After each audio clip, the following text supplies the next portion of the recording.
Today, we will take a look at 5 of the most horrific events in the history of Jamaica. Disasters that most of you may not have heard about. Note, however, that although the Kendal train crash has been the most horrific of all, it will not be included on this list, as it has already been covered several times on this channel. Number 5. Fire at Armadale. It was Friday, May 22nd, 2009. 7 girls who were in the care of the state perished in a preventable tragedy at the Armadale Juvenile Correctional Center for Girls in Alexandra, St. Anne. A 2010 inquiry into the cause of the fire that raged through the facility revealed the numerous failures in the operations of the correctional institution. The seeming unfitness of the team who were charged with overseeing welfare of vulnerable children in correctional state care were woefully inadequate. It was further established that the young women who lived at the facility had started the fire, and it wasn't the first time. It was recognized that this tragic fire was one of the several fires over the months leading up to May 22nd, 2009.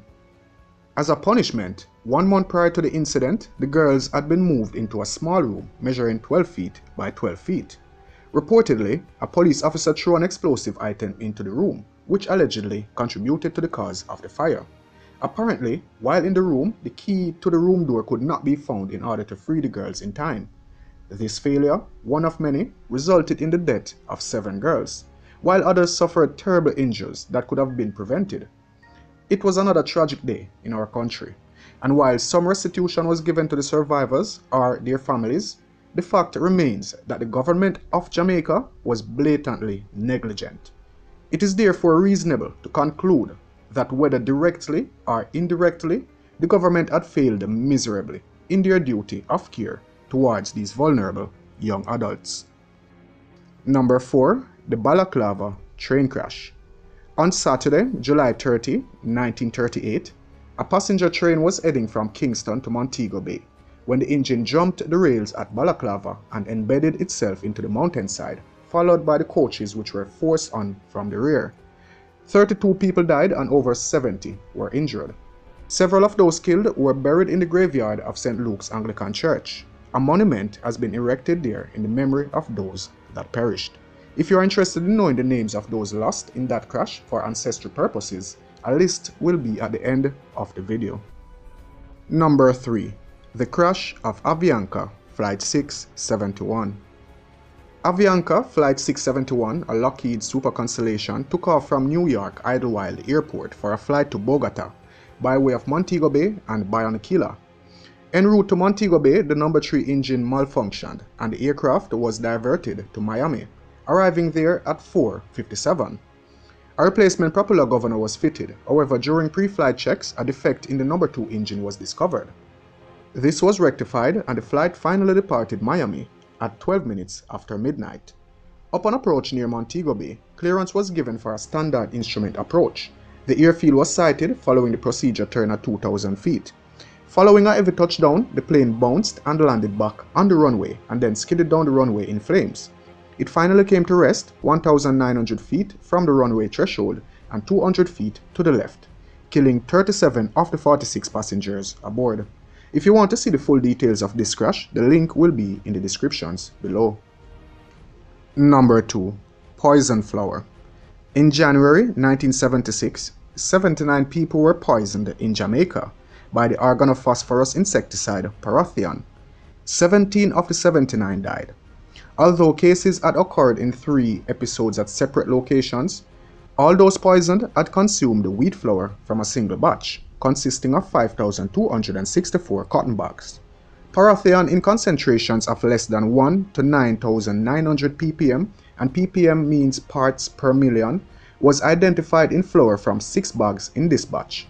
3 of the bags had shown splash marks. The flour had been milled in Western Europe from European-grown wheat that was transported in trucks to a dockside warehouse. Once at the warehouse, the flour was then loaded for shipment after 2 to 5 days storage. In Jamaica, the flour had moved from quayside to the outbreak locations along separate routes through 2 import houses. Site inspections and a review of shipping records suggested that the likely point of contamination was the European port, where foodstuff and insecticides were stored in the same warehouse. Can you imagine? Number 1. The Eventide Home Fire. On the morning of May 20, 1980, a fire of unknown origin razed the Myers ward of the Eventide Home for the Aged on Sliping Road in Kingston 5.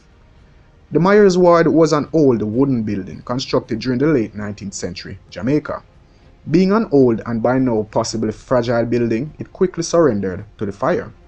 About 153 senior women who were permanent residents at Eventide, who were assigned living spaces on Myers ward, lost their lives in the early morning blaze. The joint team of firefighters from Kingston and neighboring parish of St. Andrew managed to contain the fire from spreading to the rest of the property. In the aftermath of the fire, 144 charred bodies were recovered from the rubble. Myers ward had been reduced to metal rods, sheets of zinc, and ashes. A few days later, 2 other women who had suffered severe burn injuries during the fire died at the Kingston Public Hospital on North Street in Kingston, increasing the numbers of dead to 146. Myers ward had been home to about 211 elderly women when the fire broke out. Of the 211, only 58 escaped alive. The other 7 elderly women who were not found in the rubble after the fire remained missing and were eventually presumed dead.